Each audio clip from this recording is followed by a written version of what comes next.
totalmente en vivo aquí desde la caribeña ciudad de Chetumal. Estamos en los estudios de Covadonga Medios, producido para Pulso Sur, el canal de la capital. Hoy tenemos un invitado que, pues de él dependen mucho de los proyectos en este estado. Es quien tiene que ir a hacer ciertas gestiones a la Ciudad de México, tiene que hacer las gestiones con la integración con las demás dependencias. Y bueno, le damos la bienvenida, por supuesto, al director de la Agencia de Proyectos Estratégicos del Estado de Quintana Roo. Usted pensaría que es como una agencia así de temas súper especiales y todo el mundo me pregunta, oiga, ¿qué es la GEPRO? Pero bueno, lo invitamos a él, accedió, sabemos que es una temporada navideña, pero aquí sí están trabajando, aquí está la muestra. Le damos la bienvenida pues a don Eduardo Ortiz Jasso. Muchísimas gracias. ¿Quién es el director? Eduardo. Muchas gracias, Ramón. Muchas gracias. Estás en Tramafax Político.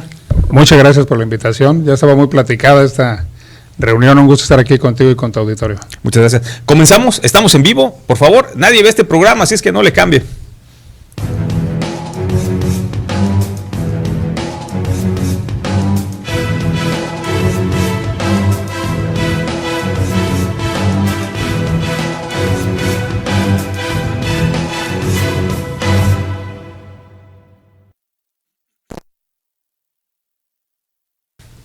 Eduardo, ¿qué es la GEPRO? Digo, te pregunto esto de manera muy sincera, porque en los medios de comunicación y la gente de a pie piensan que tú diriges como que una agencia tipo la NASA, de asuntos secretos, especiales, porque sí. El nombre es muy rimbombante, ¿no?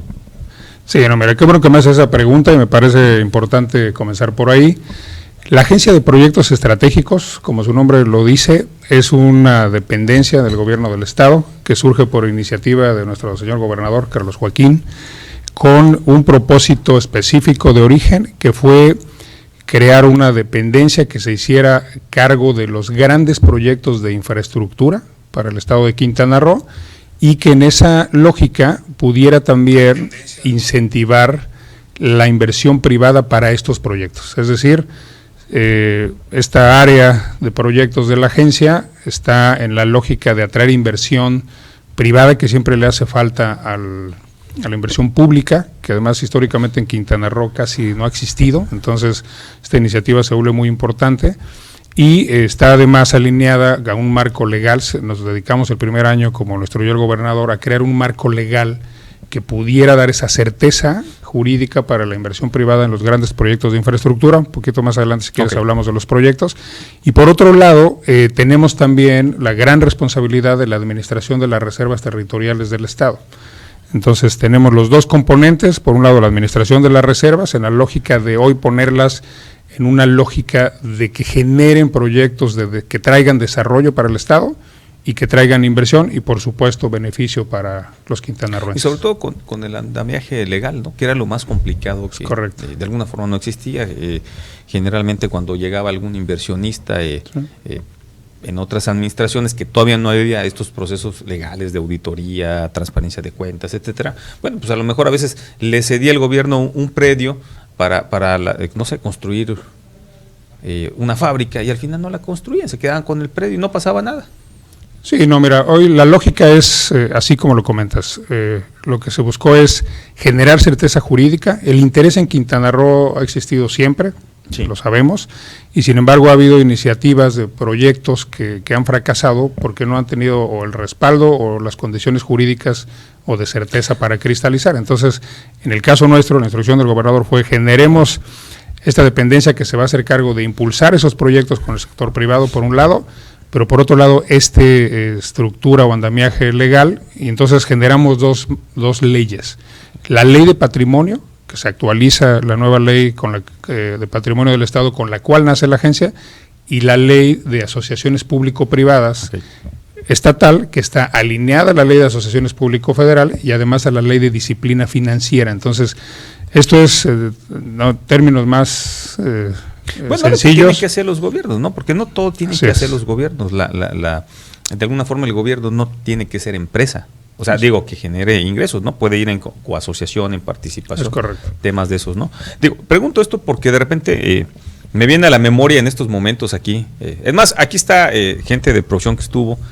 No voy a dar el nombre porque pues no quiero quemar a nuestro buen amigo exgobernador, que un día nos dicen, bueno, pues vamos a tener una agencia súper especial porque aquí la NASA va a poner hay por Ixcalaque un área para que los transportadores vuelen y no sé qué tantos temas de esos, y nos dio una chamaqueada, todos fuimos a grabar a la nota, a la entrevista, y al final pues no hubo nada.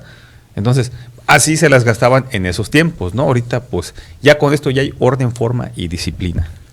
Orden, forma, disciplina, y además yo te diría, una de las principales peticiones del gobernador, que los proyectos que desarrollemos en la agencia, porque además tenemos una junta de gobierno donde participan un número importante de secretarios del gobierno del estado, es que trabajemos en proyectos que resuelvan problemas reales. No son ideas de nadie, no son ideas del director, no son inventos, sino son proyectos que resuelven problemas reales. Hicimos un diagnóstico importante del gobierno del estado y bueno, de ahí se desprende ya esta cartera de proyectos con la que arrancamos y estamos básicamente a la mitad de la administración, como bien sabes. Entonces viene un momento importante para darle impulso a esos proyectos. Antes de entrar en esos proyectos, me gustaría comentar algo que hace 15, 20, 30 años había gente que de alguna forma no había podido tener un título. El tema de la certeza jurídica, a nivel nacional somos el estado número 3 con problemas de tenencia de la tierra por diversas actividades de gente que divide, que vende, que renta, que traspasa 24 veces. Pero ustedes, dentro del otro área que tienen de patrimonio, le entran y el gobernador vaya empieza a entregar ahora sí ese título que es, oye, es un patrimonio de la familia. De acuerdo. Qué bueno que comentas ese tema. La verdad es que el programa se llama Juntos Brindamos Certeza Jurídica a tu Patrimonio y va en esa lógica y además surge de este diagnóstico que encontramos de personas, familias que adquirieron un patrimonio hace más de 20 años, en muchos de los casos, 20, 15 años, y que no habían obtenido un título de propiedad. La instrucción del gobernador en ese sentido fue: atendamos este tema de manera inmediata, generemos un programa para ello y pongámonos a trabajar. De ahí surge este programa. Hoy decirte que tenemos cerca de 600 títulos ya entregados en lo que va de este año, que fue el tercero. Vamos a seguir a ese ritmo y la intención es terminar en la administración actual el rezago al 100% de todas las personas que no han, por alguna razón, integración de su expediente, por alguna falta de pago, por alguna cosa que haya sucedido, que no ha obtenido su título de propiedad. Y bueno, aprovecho el espacio para claro para que invitar, sí, para que además, aquí tenemos unas fotografías, a ver, producción, si nos apoyas, por favor. Aprovecho el espacio para invitar. Digo, estas son antiguitas, pero son de las que estaban cuando empezaban a entregar los títulos. Iniciamos en Cozumel el programa. La verdad es que hoy ya hemos tenido oportunidad de estar en todo el estado, en todos los municipios. Vamos a seguir estando en todos los municipios del estado, esa es la instrucción del gobernador.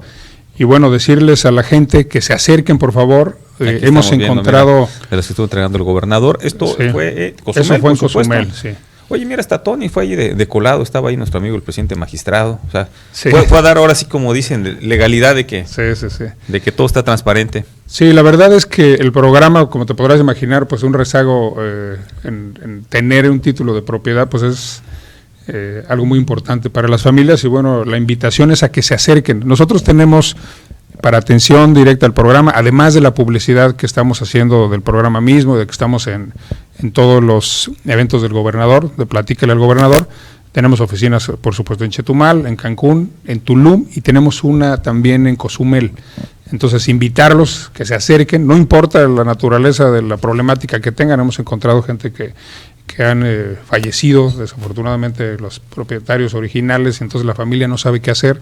Tenemos un área jurídica para ayudarlos, para acompañarlos a revisar su tema. O lo clásico, ¿no? De que de repente alguien traspasa el terreno, no les avisa a ustedes, o en ese tiempo el organismo a cargo era, me parece, el Infovir, y siguen teniendo la posesión, pero pues quieren regularizar, ¿no? Y al final la intención es, como gobierno, pues no tener una cartera en números rojos, o sea, poder seguir invirtiendo para tener mayor, ¿cómo le llamarían ustedes? Tener más tierra, ¿no? Más reservas. Más reservas para proyectos. Sí, decir también que hemos encontrado casos, y eso ha sido en la mayor parte de los municipios, donde se entregaron predios, pero no se hizo un trabajo técnico que era dividir predios grandes en esos lotes pequeños que se entregaron.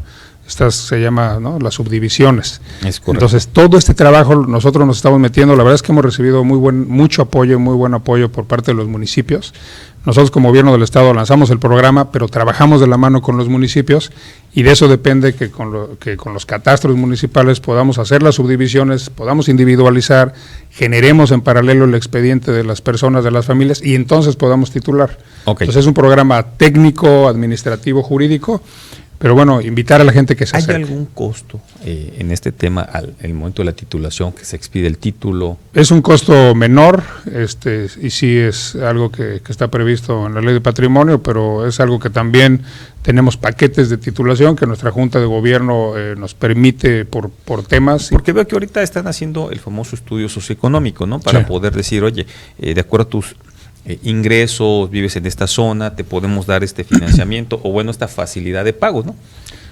También tenemos y lo hemos llevado a la Junta de Gobierno cuando vamos armando los expedientes y los paquetes completos, casos donde hemos pedido condonación de intereses, moratorios y temas, todo lo que sea en el sentido de buscar apoyar a las familias, siempre lo vamos a continuar haciendo. Uno de los problemas más nobles que puede haber, que la gente tenga certeza. Pero bueno, ese es el tema del patrimonio. Te tengo que hacer una pregunta, porque si no dirían, oye, a lo mejor se pusieron de acuerdo antes de este programa, no quisieron hacerla y temas. Con el tema de cuando el gobernador empieza a recuperar parte del patrimonio de los quintanarroenses, que de alguna forma durante la anterior administración fue muy comentado, ¿qué información tenemos? ¿Hay algunos avances? Mira, en ese tema lo que te quiero comentar, quien lleva la batuta de la recuperación es la Fiscalía Anticorrupción. Okay. Nosotros como dependencia que mantiene la custodia y salvaguardamos las reservas, cada que hay un avance, por supuesto nos entregan, a veces solo en custodia, en lo que siguen los juicios, pero bueno, es un tema que lleva la Fiscalía Anticorrupción. Pero tenemos algo ahorita en custodia, hemos recuperado algo, porque hemos visto que se ha comentado de que se ha ido avanzando mucho. Sí, se han recuperado hoy que hayan ingresado al patrimonio del Estado cerca de 300 hectáreas en diferentes zonas del Estado.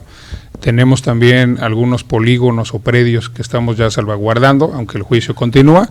Y bueno, pues nosotros en cuanto el juicio avanza y nos informan que entra al patrimonio del Estado, hacemos lo conducente, lo registramos en el registro público de la propiedad como ya una reserva del Estado y entonces sí entra oficialmente a la agencia. Excelente. Lo que era el famoso, IPAE, ¿también ustedes absorben parte de ello o...?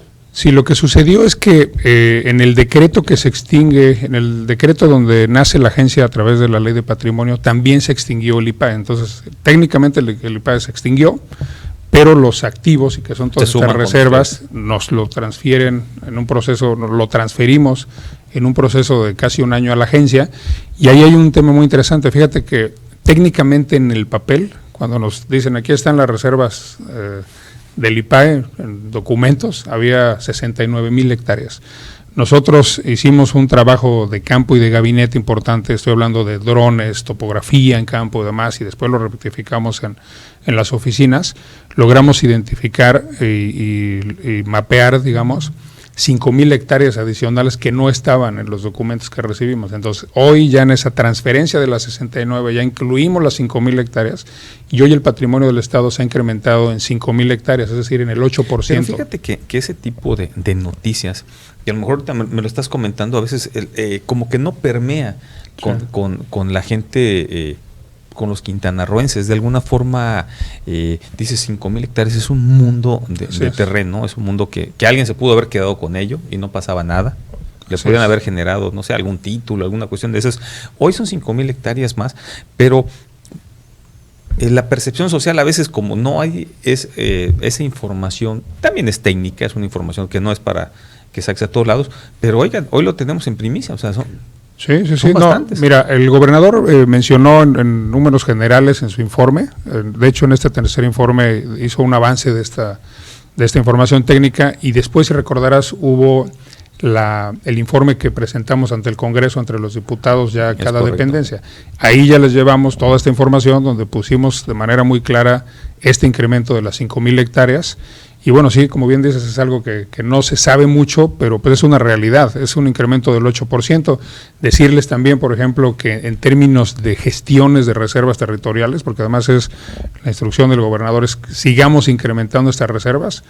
Hoy con el gobierno federal en 2 dependencias, que es el INDAVEN y que es la Secretaría de Desarrollo Urbano Federal, estamos gestionando 100,000 hectáreas adicionales más de terrenos nacionales en todo el estado que estamos gestionando para que entren al gobierno del estado. Pues sería un éxito porque eso también le va a dar certeza jurídica a la gente que tiene 20, 30, 40 años con esos terrenos y que de alguna forma, como no se sabe si son nacionales, son estatales, pues mucha gente va y hace la solicitud como si fuera terreno nacional y a veces son anchoramientos de ejidos, o sea, hay todo un tema ahí que histórico interesante, ¿no? Cartográfico. Pregunta obligada. En el tema, por ejemplo, de la gente, vamos a hablar de Mahahual, Ixcalac, Chahuachol, todas esas zonas que fueron originalmente terrenos nacionales y que de repente llegó hace muchos años el IPAE y les cerca, les pone mallas. Ahora, ¿ya están con ustedes? ¿Va a haber algún proceso de regularización? ¿O qué opciones puede tener la gente? Oye, si estás viendo esta entrevista y toda esta apertura del gobierno del estado dice, oye, sabes que yo tengo 20 años aquí, no sé, me lo heredó mi abuelo, mi papá, pero pues no tengo título porque era un trámite de terreno nacional y ahorita pues lo tiene el IPA y ahorita lo tiene la agencia. ¿Qué tiene que hacer? No, sin duda acercarse a nuestras oficinas. La verdad es que el área jurídica que tenemos, que además está perfectamente coordinada con la Consejería Jurídica del Estado, con la Secretaría de Gobierno, con la Secretaría de Desarrollo Urbano, pues hacemos un análisis de la situación de cada uno de los temas y con gusto revisamos los casos. Efectivamente hay puntos donde hay sobreposiciones, los límites no estaban claros. En el agua, ahí aparecían otros. Habían otros que caían en el agua, los instrumentos de medición en esa época no eran los mismos que tenemos ahora y afortunadamente hoy con la tecnología y con los equipos que tenemos podemos hacer esos deslindes de manera muy rápida. No, y te pregunto esto porque no podemos tapar el sol así con un dedo ni con la mano en otras administraciones. O sea, no digo nombres porque pues no es ético ahorita, pero si tú tienes un terreno, esos te decían, claro que sí, te lo titulamos. Mira, la cuarta parte pues va a ser para acá, la otra cuarta parte entra al gobierno y lo demás pues te lo dejamos para ti. Entonces, porque no había, como tú dices, un andamiaje legal que permitiera todos estos trabajos, todos estos procesos donde pues todos tuviéramos la seguridad. Antes, pues ahora sí que cada quien partía el pastel como le gustaba. Te voy a dar un dato muy interesante. Cuando empezamos a documentar todo esto de los polígonos que estamos mencionando, las sobreposiciones, la rectificación en campo y además con tecnología y luego en gabinete, nos encontramos incluso un número importantísimo de títulos apócrifos, que además eso era viable, porque si tú ves un título de los que se generaron ya en el pasado, bueno, han vendido islas. Sí, no, pero fíjate lo que te voy a decir. Tú ves un título que se generó en el pasado y no traía la ubicación del predio, no trae las coordenadas. Entonces, cuando tú tienes un título, o generaban en ese momento un título, un plano le ponían atrás y unas coordenadas cuadro de construcción básico del interno, ¿no? No lo traía. Okay. Ese es el tema.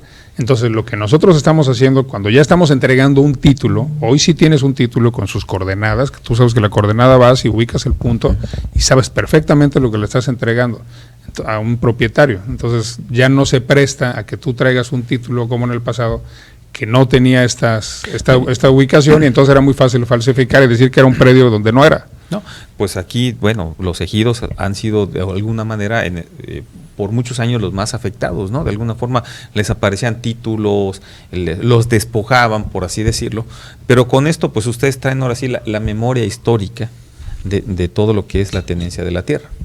Sí, por eso hablaba yo que es un trabajo de diferentes órdenes de gobierno. Tenemos la relación con el gobierno federal, con el RAN, con CEDETUS, insisto, con el INDAVIN, luego los revisamos a nivel estatal, hacemos la revisión con los municipios y bueno, esto afortunadamente es un tema técnico y lo técnico pues es técnico, entonces es cuadrado, ¿no? Estamos con esta nueva ley de patrimonio, creamos una caja de cristal donde todo es muy transparente, tú puedes ver los procesos de cada uno de los polígonos que estamos revisando y la gente cuando recibe un título hoy también está recibiendo la certeza jurídica de que lo que está recibiendo es de ellos y no hay manera de que no sea así. Pues en ese caso, digo, muchas felicitaciones porque ha sido uno de los grandes dolores en este estado, ¿no? El tema de las invasiones, el tema de la venta de los predios 4, 5, 6 veces, el tema de las invasiones, etcétera. Esto viene a dar certeza a la gente que nos está viendo aquí a través de Tramafax Político, a través de Pulso Sur.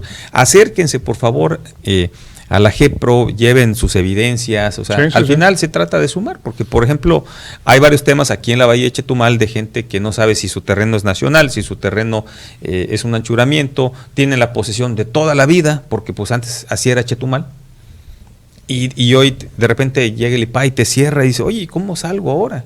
Entonces, fue un tema muy reclamado por los chetumaleños, por los quintanarroenses. Hoy hay esta apertura de poder llegar contigo, contarte la historia, decir cómo nos ayudas, cómo podemos darle certeza, pues a lo que me heredó mi papá, por así decirlo, mi abuelito, que eso no existía. Me encanta y reitero la invitación que tú haces, la misma que hago yo. Por favor, acérquense con nosotros. Tenemos un área técnica, tenemos un área jurídica para revisar cada uno de los expedientes y bueno, la instrucción y el compromiso nuestro de la agencia es en ese sentido, de buscar y generar la certeza jurídica que llegue hasta un título de propiedad. Y además, pues con título tiene que timbrar la caja, diríamos, por nuestra amiga la secretaria de la CEFIPLAN, porque pues necesitamos recursos para calles, iluminación, para todo lo que se requiere, ¿no? Para infraestructura. Pero cambiamos de tema, ahora vamos con el lado de los proyectos. ¿Nos va a llevar el tren o no nos va a llevar el tren? ¿Cómo ve usted ese tema positivo? Digo, el tema del tren, que ustedes ya iban muy adelantado en este proyecto, quiero decirlo aquí para la gente que nos está viendo, antes de que el gobierno de la República presentara este gran proyecto, ustedes ya lo tenían definido, me parece, de Cancún a Tulum, una primera etapa. ¿Nos podría comentar un poquito de ello? Con mucho gusto, Ramón. Pues nos vamos a subir al tren en Quintana Roo, perfecto, sin duda, eso es lo que me da mucho gusto. Además, bueno, acaba de pasar la consulta. Al toro de fuego, como decían los mayas. Exactamente. Sí, mira, lo que comentas es correcto. Nosotros cuando arranca la administración, hace 3 años, hicimos una revisión de los proyectos que de alguna u otra manera se habían generado en instrumentos de planeación y el tren Cancún-Tulum se encontraba inmerso dentro de un programa que se llama el Programa Subregional Caribe Norte. Es decir, en la zona Caribe Norte, que es de Tulum a Isla Mujeres, ya se hablaba desde el 2002 de la necesidad de un sistema de transporte masivo, lo que eso significara, para dar respuesta a una necesidad de movilidad de toda esa zona. Arranca la administración, hacemos el diagnóstico, identificamos este proyecto del tren Cancún-Tulum y además con una claridad de que hoy tenemos 100,000 cuartos en todo ese corredor, en la zona norte, más otros 15,000, un poco más en construcción en este momento. La movilidad es impresionante. La movilidad es impresionante, los centros de poblaciones pues más importantes en términos de población, ¿no? En la zona norte y estos más de 100,000 cuartos de hotel. Y el turista está acostumbrado a moverse en tren, o sea, el europeo, el americano. Sí. Entonces, se hizo esta revisión de los proyectos, revisamos más de 200, algunos eran ideas, algunos eran proyectos de veras y otros proyectos conceptuales. Surge un primer portafolio de 29, de esos 29 se escogen 5 y por su complejidad y por el monto de inversión estimado, fue el que salió seleccionado que arrancara la agencia con los estudios para ver la viabilidad del tren y además todos los estudios nos fueron llevando a que es perfectamente viable el corredor Cancún-Tulum y por eso arrancamos 2 años antes que la administración federal. Cuando llega la administración federal 2 años después y nos dan la noticia del Tren Maya que ahora involucra a 5 estados, pues por supuesto nosotros ya teníamos todos estos avances en términos de revisar la viabilidad urbana, ambiental, las diferentes alternativas de trazo, la topografía, una serie importante. Y algo muy importante que el tren, o sea, Cancún, bueno, como estamos hablando del tema turístico, Tulum, le permitiría respirar a las vías de comunicación federales porque están colapsadas, ya no dan más. El tema de la seguridad, los turistas de repente tienen que subirse a las vanes, hay una serie de accidentes y esto le daría un nivel increíble y además es ecológico, o sea, no hay tanta contaminación como tener 1,000 vehículos transportando gente. En términos de infraestructura está demostrado mundialmente que contamina más una carretera que un transporte como un tren. Eso es una realidad. Decirte que hoy, que de los 1,500 kilómetros aproximados que tiene el Tren Maya, 500 un poco más sean en Quintana Roo, estamos hablando que la tercera parte de toda esa infraestructura sería de beneficio para el Estado. Entonces nosotros iniciamos los estudios del tramo Cancún-Tulum. Cuando ya nos volvemos parte del proyecto del Tren Maya, ahora estamos trabajando de la mano de Fonatur, que además hemos logrado hacer un gran equipo, en todo el trazo en Quintana Roo hasta Bacalar y hasta Chetumal.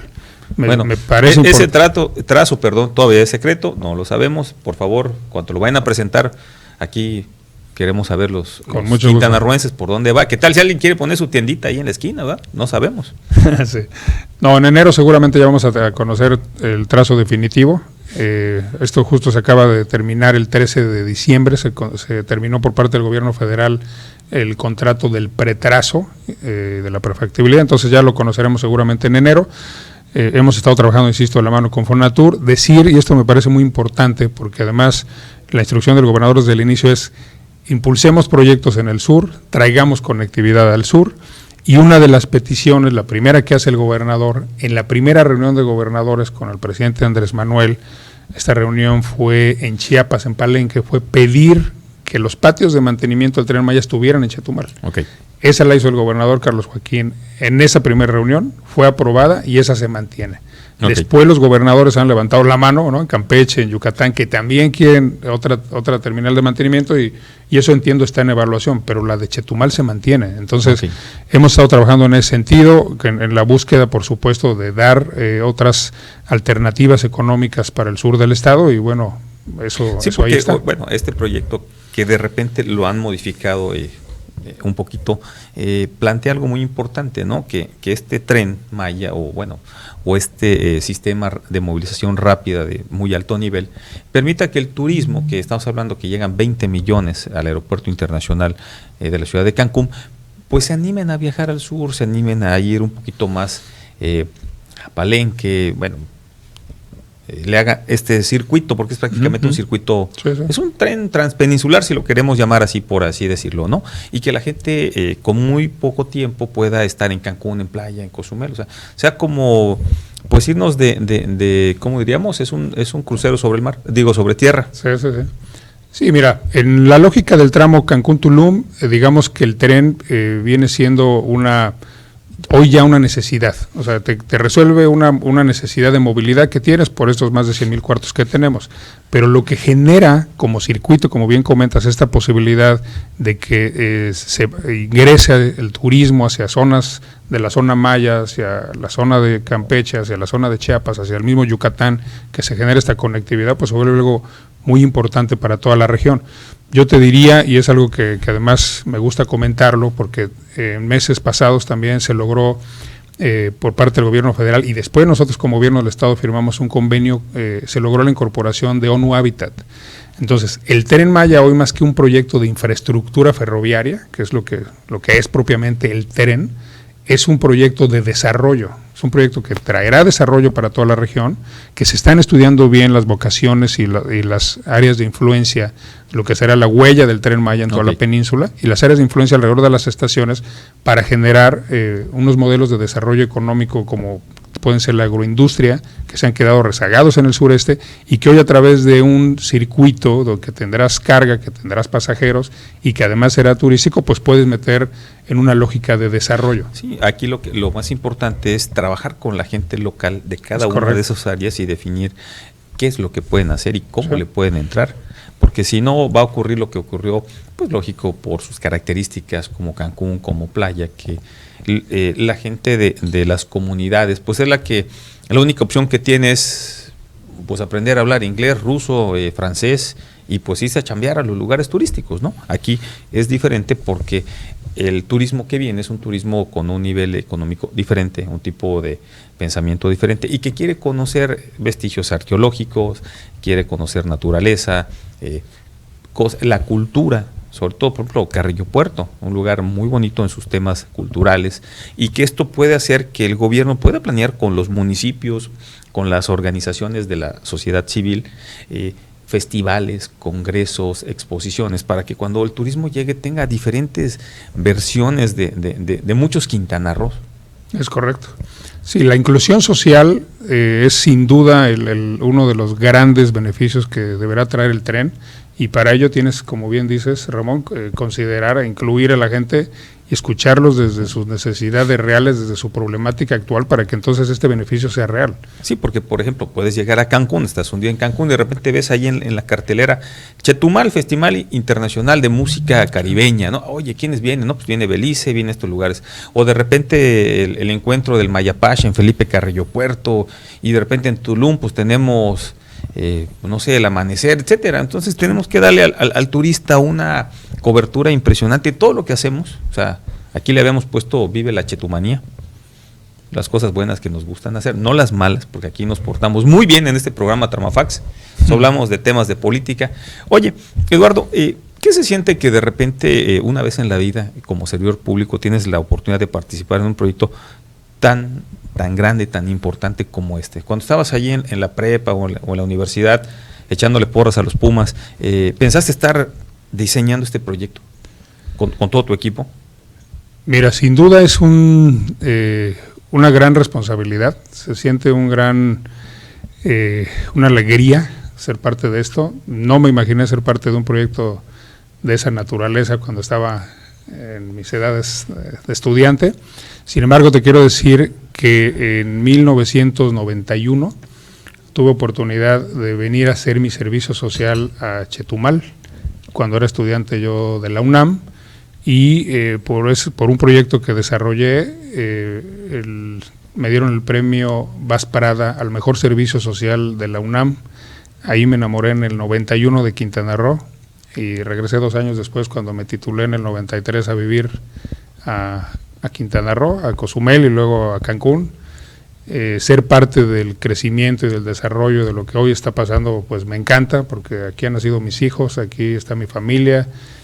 Soy quintanarroense, adoptado ya hace más de 20 Bueno, es que a lo mejor cuando viniste a Chetumal, te invitaron a algo, yo creo, y eso te enamoró en Quintana Roo, ¿no? A lo mejor, ver a la producción que nos dice, no fue ningún whisky, no sea usted mal pensado, lo llevaron a comer, algún buen ceviche, alguna comida, sí, lo llevaron aquí a la frontera, pues sí, pero en ese tiempo no había, era el paraíso Chetumal, usted venía, te tocó todavía la época de la bonanza de la, es correcto, de la zona libre, ¿no? Sí, de todo el comercio.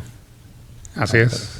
¿No te llevaste tu maleta ahí de todos los más finos productos lácteos? Yo creo que sí, en algún viaje me llevé algo de la Avenida Héroes.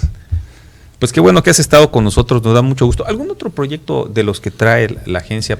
Mira, de los más avanzados que tenemos en este momento es el puente Nichupté. El puente Nichupté en la ciudad de Cancún es un puente de poco más de 8 kilómetros que conecta la zona hotelera, donde hoy tienes 40,000 cuartos de hotel, con la zona urbana. Es un proyecto que ha avanzado muy rápido.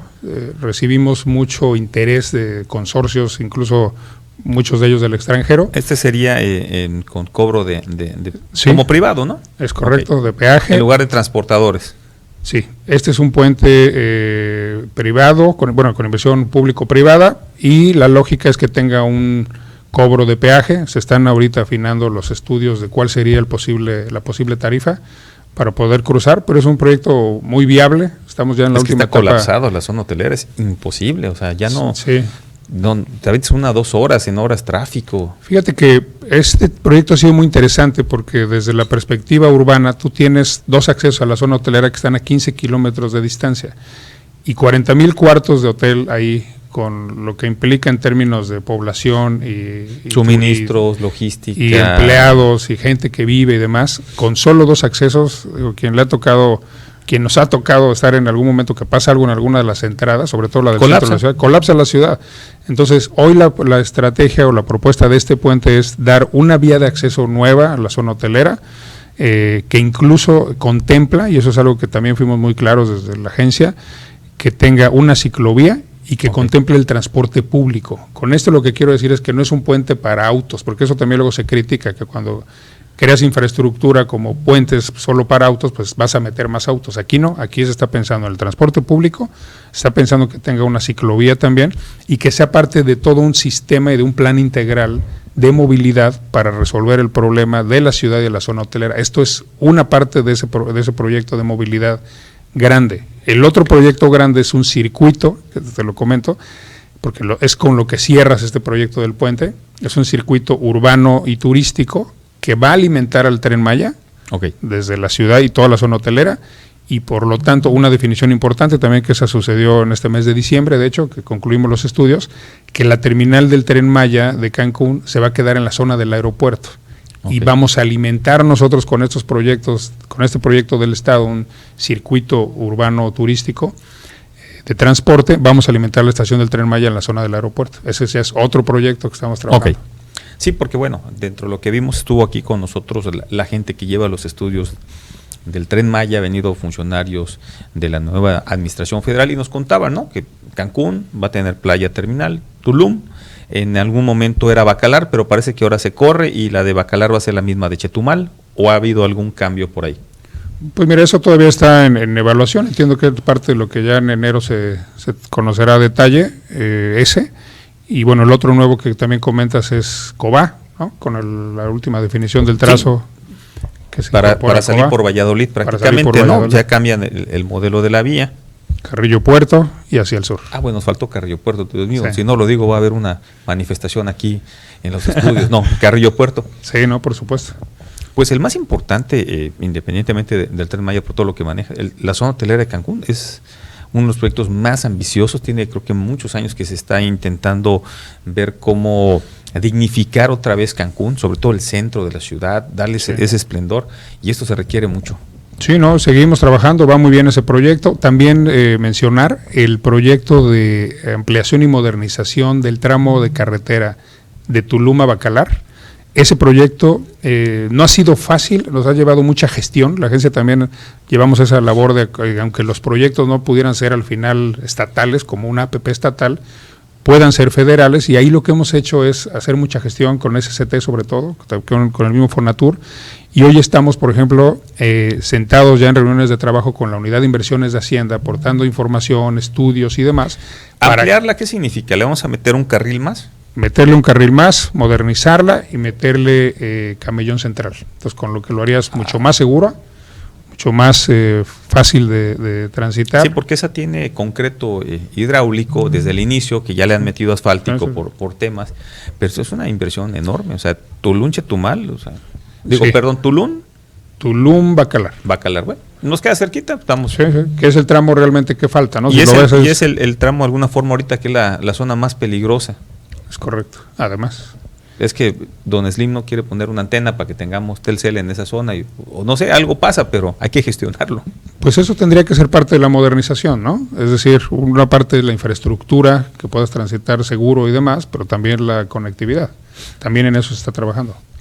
Pues va a ser muy ambicioso, porque esto va a hacer que la gente viaje más al sur, se anime a venir al sur, quiera conocer Bacalar, quiera conocer Chetumal. Es un gran proyecto del gobernador, un gran reto. Hemos visto otros proyectos ahí que no sé si también ustedes los analizan y después de que están en su cancha los envían a alguna otra dependencia. Nos decía nuestro amigo William Conrado, ¿no?, que trae un proyecto en el Boulevard, quieren ampliarlo, pero no sé si esos proyectos también ustedes les dan, por así decirlo, el visto bueno, o solo están con temas más que nada de inversión. Estamos en estos que acabo de comentar, en otros como este que comentas tú del Boulevard, opinamos y nos consultan en algunos otros proyectos, pero básicamente la agencia estamos enfocados en los proyectos de infraestructura que requieren inversión privada para APP, como estos que acabamos de comentar, o que requieren recursos públicos federales importantes, ¿no? De alto nivel, vamos a decirlo así, para el desarrollo del Estado. Son los grandes proyectos de infraestructura que le han hecho falta a Quintana Roo. Esa fue la visión del gobernador y ese ha sido el enfocarnos a estos grandes proyectos que hoy son una necesidad. Bueno, pues muchísimas gracias por habernos acompañado. Ti, ya Ramón. Ustedes ya vieron que no es una agencia secreta, es una agencia que se dedica a ver los temas que tanto nos faltan a los quintanarroenses, que tanto se requieren y que de repente estuvimos muy olvidados muchos años. Sí, no, el rezago en infraestructura en el país, bueno, podríamos hablar de ese en otra ocasión, pero en el sureste, en Quintana Roo, en términos de infraestructura de movilidad y demás, pues son muy importantes y ha sido la apuesta de este sexenio con nuestro gobernador. Entonces vamos a seguir trabajando y echándole muchas ganas para poder cristalizar estos proyectos. Pues muchísimas gracias. Estoy a tus órdenes, Ramón, un gusto. Aquí estuvo, don Eduardo Ortiz, aquí en Tramafax Político. Nos despedimos, hasta luego, muchísimas gracias, síguenos. Oiga, antes de concluir, ¿algún mensaje navideño para toda la gente que se porta bien en esta ciudad? No, pues gracias. ¿Que nos pueda regalar, por favor? Con mucho gusto, que se la pasen con sus familias, que tomen estos tiempos para descansar, para reflexionar, para cargar las pilas y poder entrar el año que entra con mucha energía y cargarse sobre todo del amor de las familias. Muchísimas gracias. Y por supuesto, a todos les pedimos que la pasen de lo mejor, que disfruten esta temporada y a cargar las baterías atómicas para enero, que hay mucha chamba. Hasta luego, nos despedimos. Gracias.